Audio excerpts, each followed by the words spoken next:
From the glittering mansions of the Vanderbilts to the quiet financial power of the Goldmans, New York has always been shaped by families whose fortunes span generations.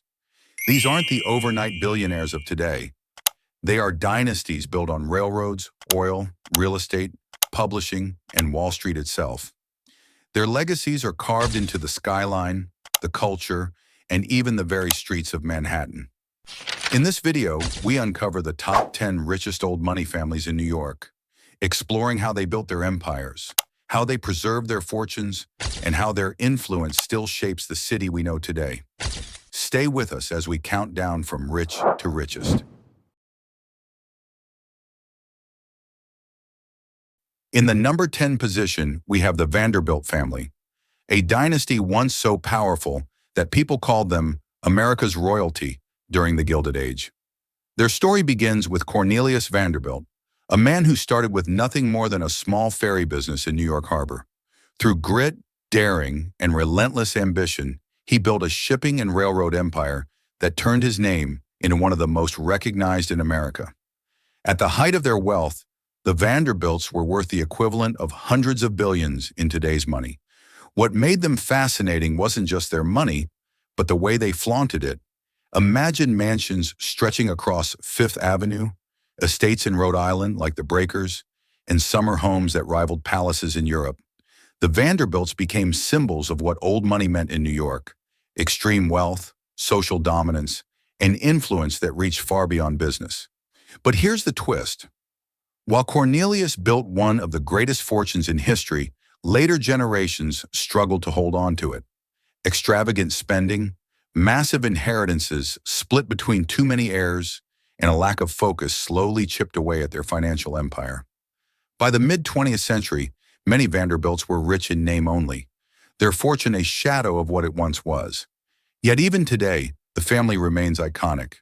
Their legacy survives through philanthropy, art collections, and landmarks tied to their name. More importantly, the Vanderbilt story teaches us that building wealth is one thing, but preserving it across generations is another challenge entirely. That's why they hold a spot on our list of New York's richest old money dynasties, a family that helped define the city's identity in the age of empires.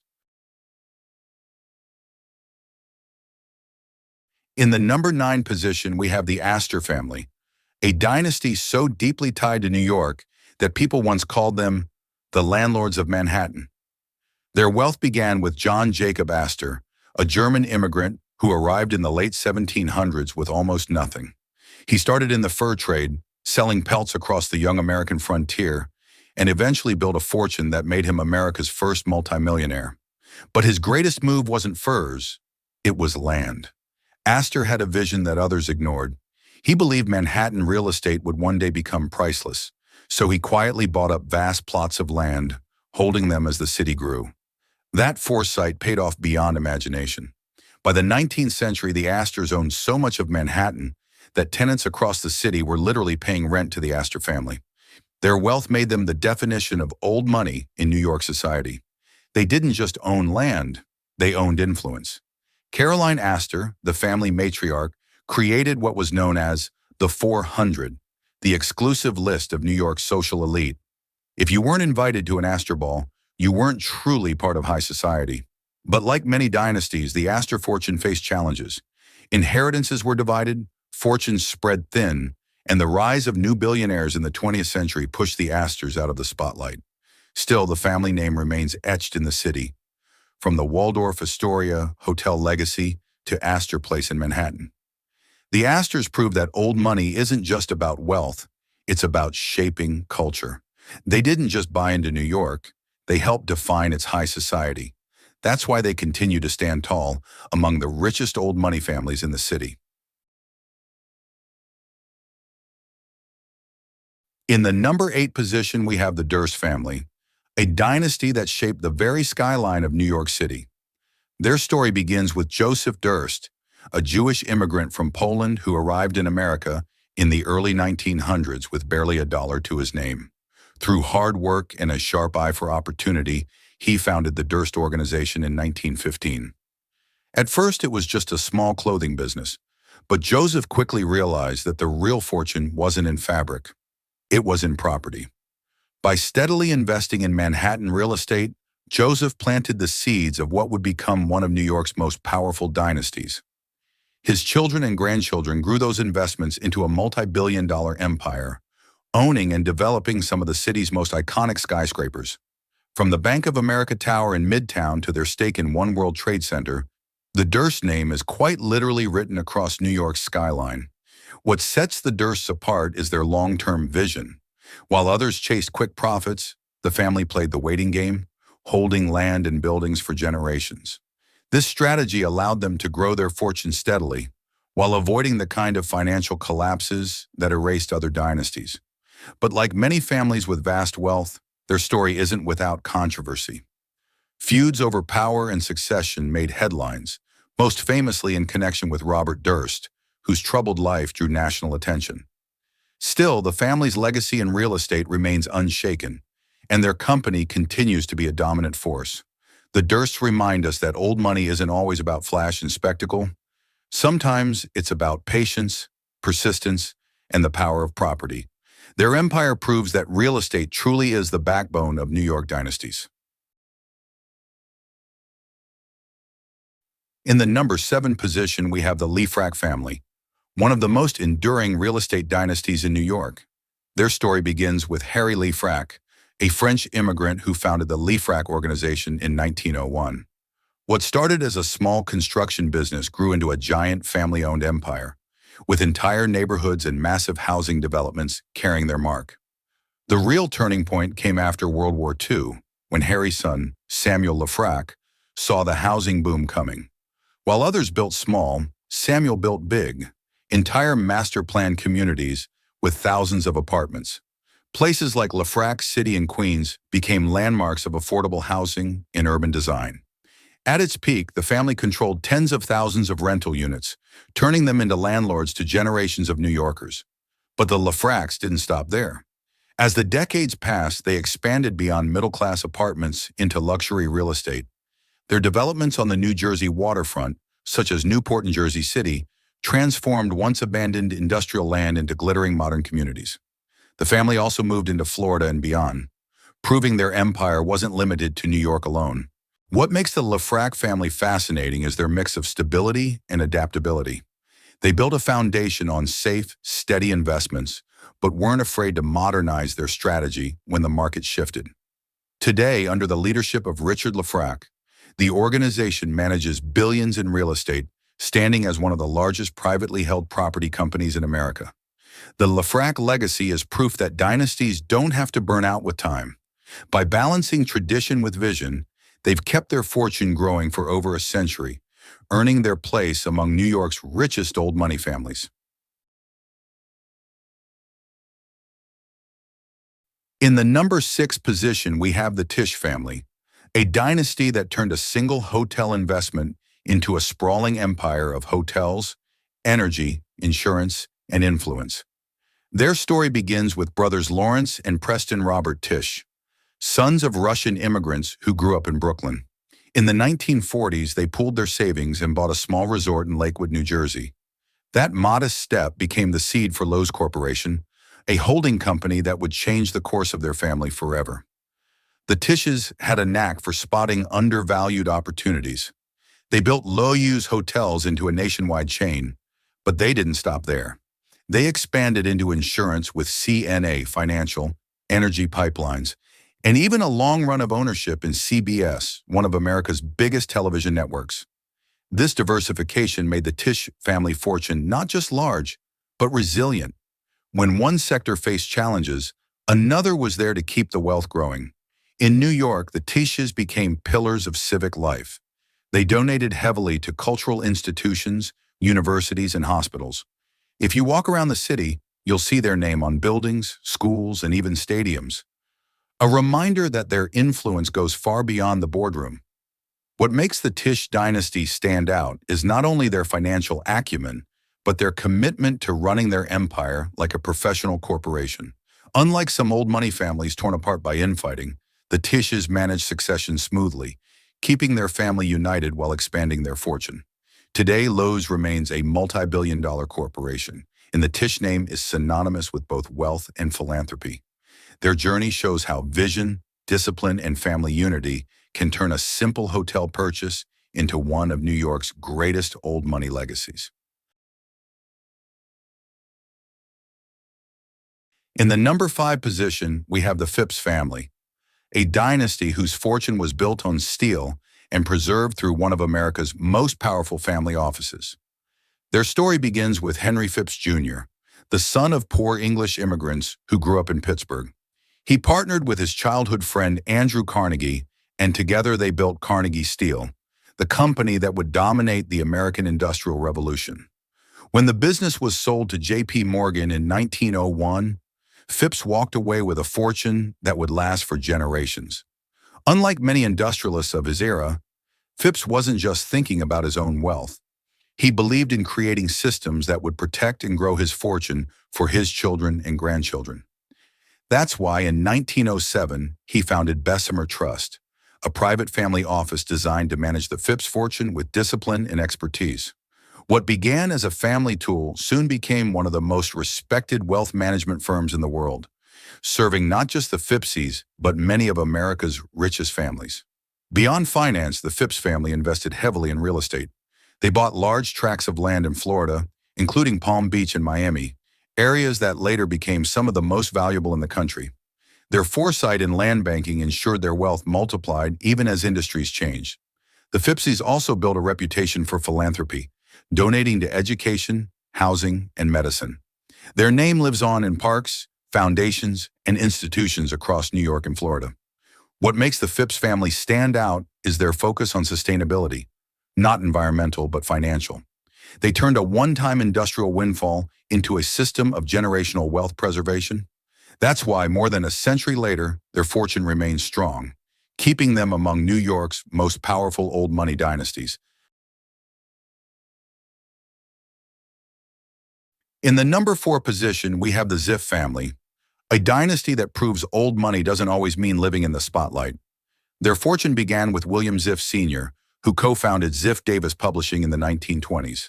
The company grew into a media giant, publishing magazines like Popular Science, PC Magazine, and Car and Driver. For decades, the Ziff name dominated newsstands, turning a small publishing venture into a billion-dollar empire. When William Ziff Jr. inherited the business, he expanded it even further, making Ziff Davis one of the most powerful names in media. But the boldest decision came in the 1990s, when he sold the company for over $1 billion. Instead of clinging to the family business, he passed the fortune to his 3 sons, Dirk, Robert, and Daniel, who transformed the dynasty into something entirely new. The Ziff brothers became low-profile, high-impact investors. Through Ziff Brothers investments, they moved into hedge funds, technology, and venture capital. They backed some of the biggest names in finance, including Oak Ziff Capital Management, and quietly built portfolios worth billions.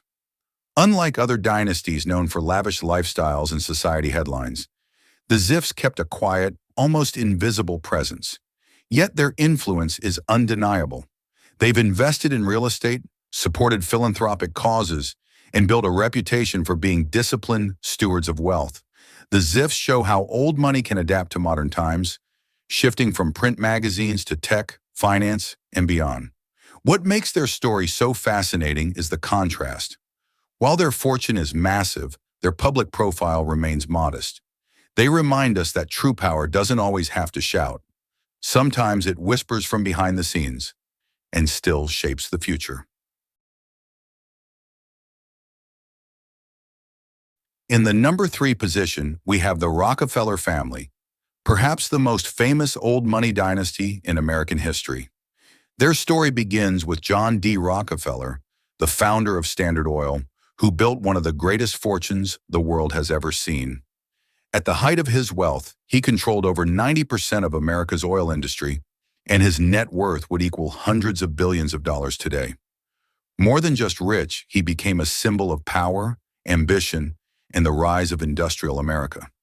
What makes the Rockefellers stand out isn't just the size of their fortune, but the way they institutionalized it.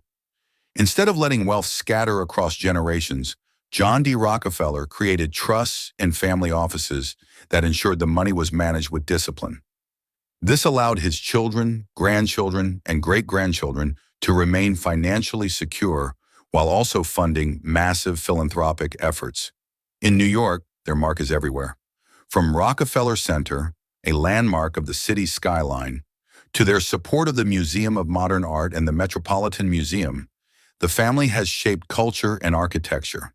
Even politics bore their name, with Nelson Rockefeller serving as governor of New York and vice president of the United States. What's remarkable is how the family has endured. While many dynasties lose their wealth after a few generations, the Rockefellers adapted, diversifying into banking, international finance, and sustainable energy investments. Today, with hundreds of descendants, the family still commands influence, not always in headlines, but through foundations, institutions, and the quiet power of money well managed. The Rockefeller legacy is proof that old money, when guided by strategy and vision, can last for more than a century. They are not just New York's history, they are its enduring backbone. In the number 2 position, we have the Newhouse family, a dynasty that transformed a small publishing company into a global media empire.